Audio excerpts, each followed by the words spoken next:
वर्षा और आर्द्रता क्या होती है, आज हम इस बारे में जानने वाले हैं। तो स्वागत है फ्रेंड, आप सभी का आपके अपने चैनल लर्न विद शिक्षा पर। मैं आज आप लोगों को पीएससी और वीए की ज्योग्राफी का नोट्स देने वाली हूँ और ये आपका 12वां वीडियो है फर्स्ट पेपर से ज्योग्राफी नोट्स। तो 12 वीडियो ऑलरेडी बन चुके हैं।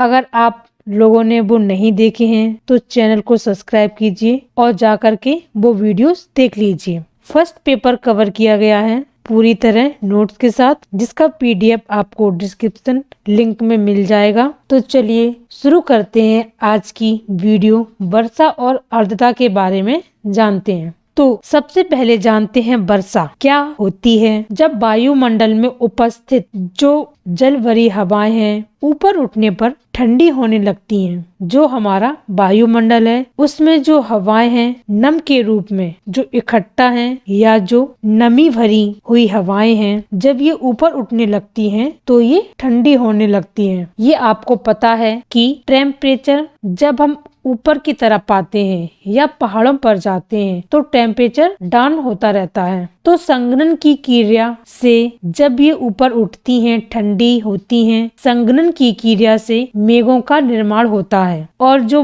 बाष्प कण हैं वह जल कण में बदल जाते हैं। जो जल कण हैं वो जल की बूंदों में बदल जाते हैं और भूमि पर गिरने लगते हैं। इसी से वर्षा होती है और इसी को हम कहते हैं वर्षा। इसी पर अपना विचार रखते हुए बंसल कहते हैं कि वायुमंडल से धरातल पर जब तरल अवस्था अथवा ठोस अवस्था में जब जल गिरता है तो उसे वर्षा कहते हैं। तरल अवस्था यानी कि बूंदों के रूप में, ठोस अवस्था कभी कभी बर्फ भारी होती है, बर्फ के जो छोटे छोटे टुकड़े गिरते हैं। तो बता रहे हैं वायुमंडल में जब धरातल पर तरल अवस्था अथवा ठोस अवस्था में जल गिरता है तो उसे हम वर्षा कहते हैं। तो इस प्रकार वर्षण के लिए संपूर्ण संघनन क्रिया का होना और वर्षा वाले मेघों का होना बहुत जरूरी है। इस तरह सारे मेघ वर्षा वाले नहीं होते हैं। क्या कहना है कि जो वर्षा है उसके लिए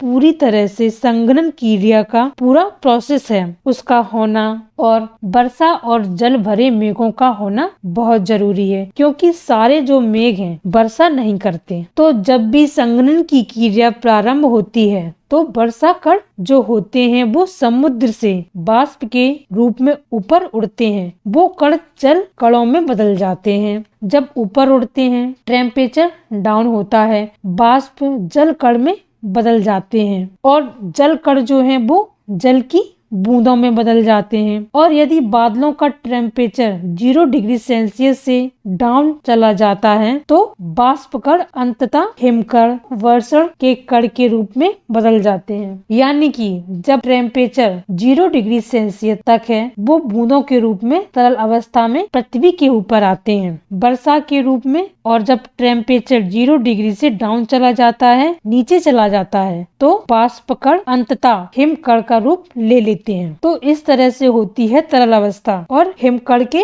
रूप में वर्षा। अब आइए जानते हैं वर्षा के प्रकार के बारे में कि कितने टाइप की आखिर होती है वर्षा। तो वर्षा होने के लिए वायु का ऊपर उठना जरूरी है। अगर वायु ऊपर नहीं जाएगी तो वर्षा कैसे होगी? वायु ही ऊपर जाकर के टेम्परेचर डाउन होने के कारण है। तो वायु का ऊपर उठना आवश्यक है। वायु के ऊपर उठने के कुछ आधार होते हैं और इन्हीं आधारों पर वर्षा को निम्न प्रकारों में विभक्त किया गया है। यानी कि कुछ नियम होते हैं, कुछ प्रोसेस होता है जिनके आधार पर वायु ऊपर उठती है। उसी के आधार पर वर्षा को 3 प्रकार में बांटा गया है। सबसे पहला है आपका संवहनीय वर्षा। संवहनीय वर्षा क्या होती है कि दिन में जब अचानक ऊष्मा होती है जिसके कारण दिन का टेम्परेचर आप हाई होता है, तो दिन में अत्यधिक ऊष्मा के कारण धरातल वो गर्म हो जाता है, जिस कारण से वायु गर्म होकर के फैलती है और हल्का हल्की होने लगती है, क्योंकि टेम्परेचर बढ़ेगा तो हल्की होगी तो ऊपर की तरफ उठेगी। शुष्क एरिया वेटिक दर से प्रति 1000 मीटर पर इस वायु का 10 डिग्री टेम्परेचर कम होने लगता है। यानी कि समझिए कि ये जो गर्म वायु है वह जिस तरह से 1000 मीटर ऊपर उठती है तो उसका 10 डिग्री टेम्परेचर डाउन हो जाता है, तो जिस कारण से वायु ठंडी हो जाती है और उसकी जो सापेक्ष आर्द्रता है वो बढ़ने लगती है। शीघ्र ही वायु जो है वो संतृप्त हो जाती है और पुनः ऊपर उठने का संघनन रूप ले लेती है, यानी कि जल कण के रूप में बनना शुरू हो जाती है और जल कण के रूप में बनने के बाद ये जल के रूप में पृथ्वी पर वर्षा के रूप में आ जाती है। ये जो वर्षा है ये अत्यधिक भूमध्य रेखा वाले भागों में ही होती है। टेम्परेचर जब हाई होता है वहीं पर इस वर्षा की ज्यादा संभावना पाई जाती है। तो ये जो संवहनीय वर्षा है भूमध्य रेखा के क्षेत्रों में अधिक पाई जाती है। दूसरा है आपका पर्वतीय वर्षा। तो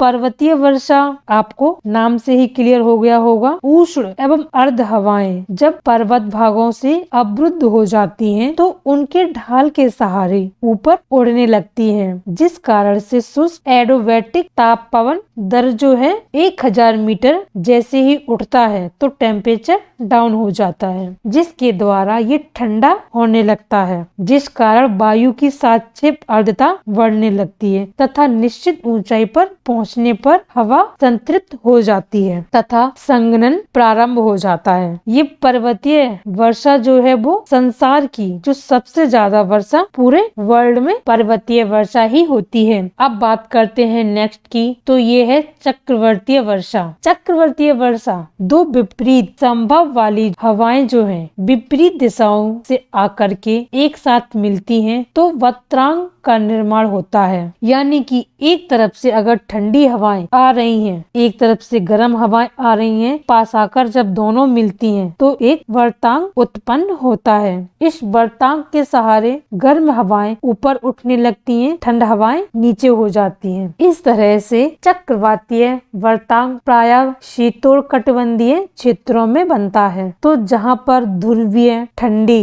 तथा भारी हवाएं और गर्म हल्की पछुआ हवाएं एक साथ आकर के मिलती हैं तो इसके विपरीत भूमध्य रेखा के पास समान व्यापारिक हवाओं के मिलने से एक वर्तांग का निर्माण होता है, जिसके चलते ये ठंडी हवाएं होती हैं वो डाउन हो जाती हैं और गर्म हवाएं ऊपर उठने लगती हैं और ऊपर उठ करके वो संघनित होती हैं तो जलकण का रूप लेती हैं और वो जलकण फिर से टेम्परेचर डाउन होने की वजह से नीचे आ जाते हैं। तो इस तरह से होता है चक्रवातीय वर्षा। परंतु जब ये हवाएं संवहनीय हवाओं के ऊर्ध्वाधर न होकर के ये तिरछी हो जाती हैं तो ऊपर की ओर गर्म और अस्थिर और वो ऊपर जाने के बाद संघनित होती हैं और संघनित होकर के जलकण का रूप ले लेती हैं, वर्षा हो जाती है तो ये कहलाती है चक्रवातीय वर्षा। ये उत्तरी भारत में जाड़े के मौसम में कभी कभी ठंडी में भी बरसात हो जाती है तो इस वर्षा के कारण होता है चक्रवात वर्षा। तो पश्चिम में आने वाले जो चक्रवात होते हैं उन्हीं के कारण से ठंडी में भी उत्तर भारत के क्षेत्रों में वर्षा हो जाती है। तो ये सारे रीजन थे जिनके कारण से वर्षा होती है। तो हमने बता दिया है कि वर्षा क्या होती है। तो वर्षा के 3 प्रकार होते हैं जो कि वायु के ऊपर उठने के आधार पर संवहनीय वर्षा, पर्वतीय वर्षा और चक्रवात वर्षा। ये तीनों वर्षा के बारे में हमने आपको क्लियरली बता दिया है जो कि आपको समझ में आया होगा। तो मैं आशा करती हूँ ये वीडियो आपको अच्छी लगी होगी। वीडियो अगर पसंद आई हो तो लाइक जरूर कीजिएगा। अगर आप चैनल पर नए हैं तो चैनल को सब्सक्राइब कीजिए। तो चलिए मिलते हैं आपसे अगले वीडियो में, तब तक के लिए धन्यवाद। जय हिंद, जय भारत।